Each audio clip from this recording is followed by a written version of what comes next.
Hey there! In this episode of Analytics Academy, I'm going to show you how you can use a tool called Attributor to capture Google Ads data in Salesforce Account Engagement so that you can ultimately track which campaigns, ad groups, and keywords are generating your leads. Let's jump in.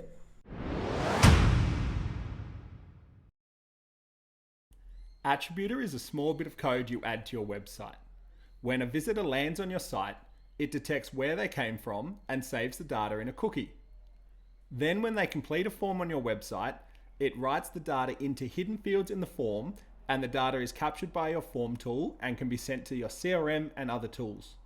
Finally, you can use this data to run reports that show things like how many leads you got from your Google Ads, how many customers you got from each of your Google Ads campaigns, or how much revenue you got from each keyword you're bidding on.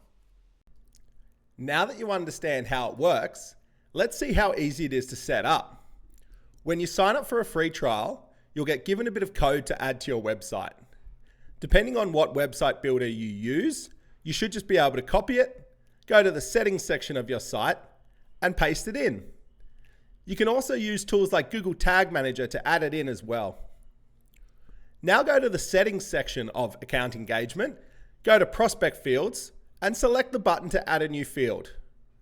You'll need to add 6 new custom fields with specific names and field IDs, and the exact ones you need to use can be seen in the help article on our website. Now go over to the form you want Attributor to work with and add the custom fields you just created to the form as hidden fields.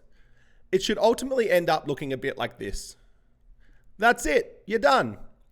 Now when someone completes a form on your website, Attributor will write information on where they came from into these hidden fields, and it will be captured with the form submission. You can then see the information on the prospect record, send it to your CRM, sync it to a spreadsheet, whatever you need. To learn more and start a free trial, visit attributor.io today.